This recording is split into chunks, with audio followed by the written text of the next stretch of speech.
জনমুখী বাজেট পেশ করেছেন কেন্দ্রীয় অর্থমন্ত্রী। বাজেটে গরিব, মহিলা, যুবক যুবতী সহ কৃষকদের অগ্রাধিকার দেওয়া হয়েছে, যা বিকশিত ভারতের লক্ষ্য অর্জনে এগিয়ে চলার একটা দিক নির্দেশ। বক্তা প্রদেশ বিজেপি মুখ্য মুখপাত্র সুব্রত চক্রবর্তী।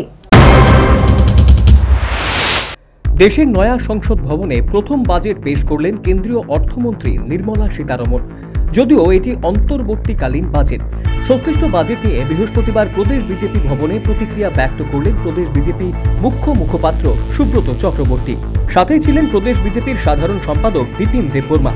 সুব্রত চক্রবর্তী বলেন, জনমুখী বাজেট পেশ করেছেন কেন্দ্রীয় অর্থমন্ত্রী। বাজেটে গরিব, মহিলা, যুবক যুবতী সহ কৃষকদের অগ্রাধিকার দেওয়া হয়েছে, যা বিকশিত ভারতের লক্ষ্য অর্জনে এগিয়ে চলার একটা দিক নির্দেশ। সেটা ইনোভেটিভ এবং ইনক্লুসিভ একটা বাজেট, যে বাজেটে মূলত গরিব, মহিলা, যুবক যুবতী এবং কৃষক তাদেরকে সবচেয়ে অগ্রাধিকার দেওয়া হয়েছে।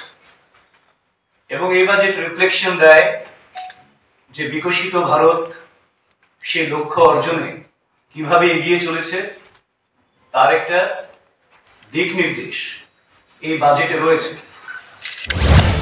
তিনি প্রদেশ বিজেপির পক্ষ থেকে জনমুখী বাজেট পেশ করার জন্য প্রধানমন্ত্রী, অর্থমন্ত্রী সহ কেন্দ্রীয় ক্যাবিনেটকে অভিনন্দন ও শুভেচ্ছা জ্ঞাপন করেন।